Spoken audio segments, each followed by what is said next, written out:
Hi everyone, welcome. I'm down here in my wormery, and in my region I am in the middle of autumn, which is the transition from the warm summer months into regular winter conditions. We have snowfall here, we have freezing conditions. So in mid-November, mid to late November now, it's getting cold. There have been nights when the temperature has dropped below freezing. So that leads us to the question, what mistake did I make last night?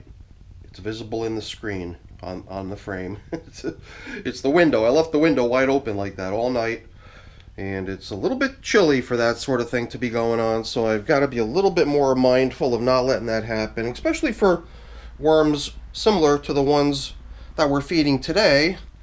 I mean, we've got a couple hardy types of worms that live here in the mixed red worm bin. The red wigglers, the European night crawlers, they can handle temperatures that go down pretty low, but the third type of worm that lives here is one of the tropical types, and they're pretty sensitive to cold temperatures. So same thing with the African night crawlers, sensitive to cold temperatures right underneath the window, so I could easily wipe out a couple bins worth of worms with a mistake like that when it gets colder, so thank goodness it wasn't too cold. So we're going to check in on the mixed red worms, give them a feeding, and if you've been following along, those are the little guys. They're the ones that are living in a bin built of twine rope. Kind of a weird environment. So let's get them up on the bench and see how they're coming along. By complete coincidence, we're once again back to this system after a 2-week interval. Every single time we've checked in on this system, it's always been 14 days since the previous check-in, so totally unplanned, but still maintaining an interesting little streak that I thought I'd make mention of. And what they're getting today, as far as a meal goes, is, well, I figured this one I could set aside because 3 should be enough. I've got 3 coffee filters, into which I was going to stuff a banana peel. Kind of make a little food burrito, and since I'm going to have 3 of those, it segues nicely into something else that I was wanting to do in here. Ooh, yay! Let's let these little guys clear out of the bright lights. They don't like being in the bright lights, but once they've settled in, we can get started.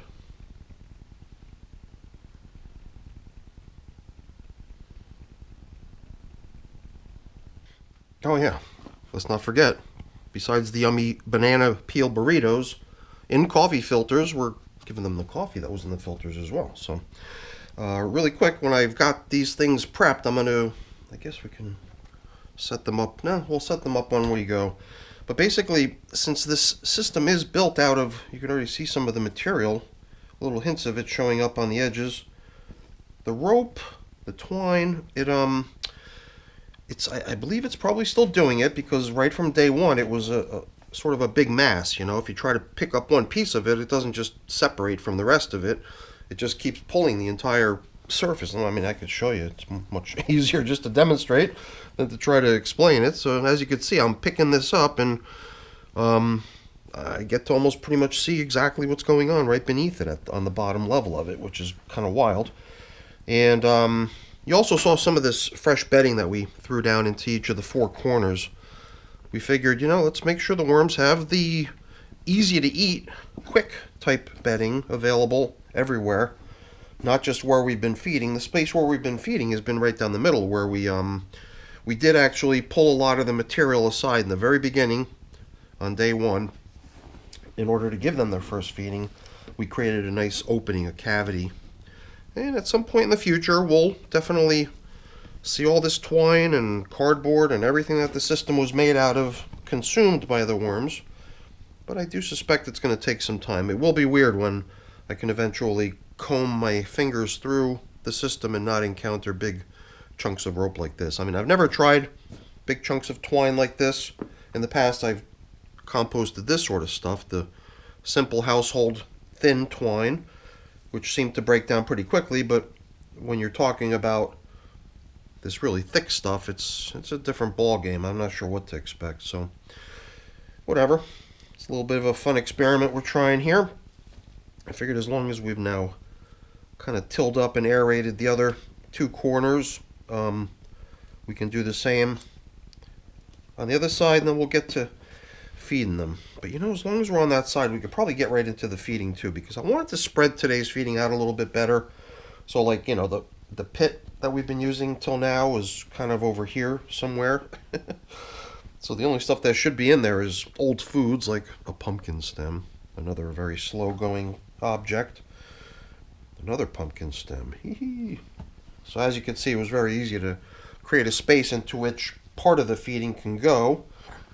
So why don't we take care of giving it to them right away, right? So my idea, as I mentioned, was to grab a banana peel, but deliver it with its own little bedding boost burrito. Give the worms a little extra work to get at that thing. So let's drop in a little bit of grit, and let's return these pumpkin stems.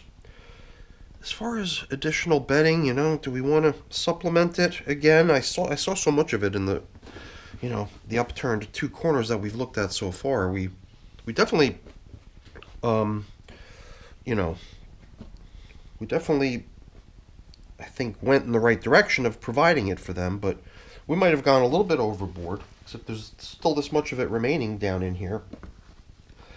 Perhaps it's not necessary to supplement it. I guess in a way, in the back of my mind, I'm thinking that, you know, I'd like to try to corral their attention towards the twine. So the paper that I placed in was kind of more to just make me feel like I've not got a bunch of worms here that have burned through any paper type materials. Because besides the twine, I also used a lot of egg carton type cardboard. That weird, it's not like the layered corrugated cardboard. It's the kind of just like a I'm not even sure how to describe it. You know what I'm talking about. So yeah, that's the other material that this system was made up of, but after 84 days, almost 3 months, you would have to think that very little, if any, of that would remain still. So all that original cardboard that the system was built with, I believe, is gone at this point, probably. And that was the reason I wanted to just be pretty generous by adding all that extra cardboard into the corners. Or was it just the edges? I forget how I applied it.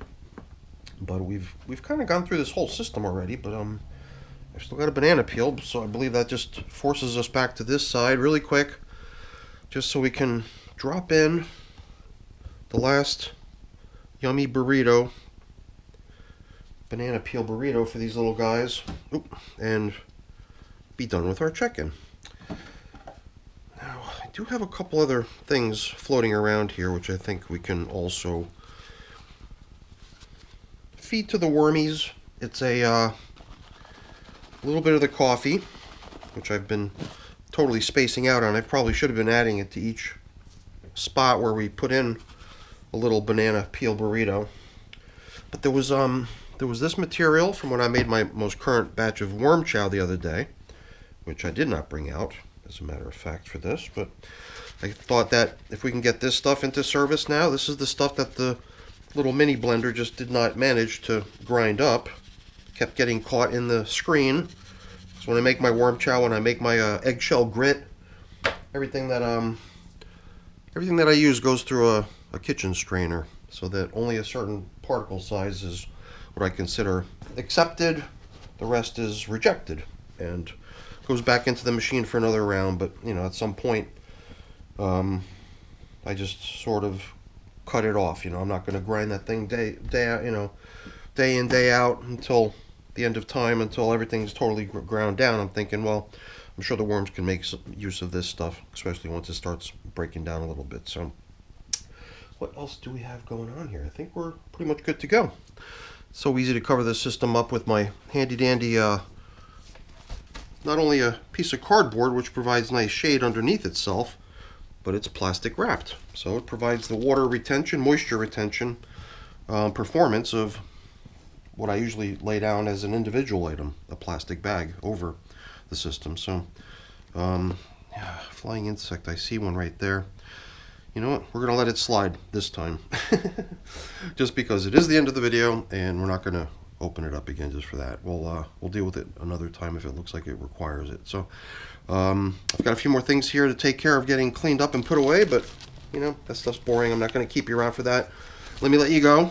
Before that, though, really quick, if you don't mind, it would be really awesome if you could just leave my video a quick thumbs up, just to show if you really enjoyed it. If you did, hopefully you did. And if you did, then maybe consider coming back. Come back to check out future videos by subscribing to the channel. This way you'll be reminded of new videos coming out, which are happening all the time. All right, everyone. Thanks for watching. Have a great day. Bye now.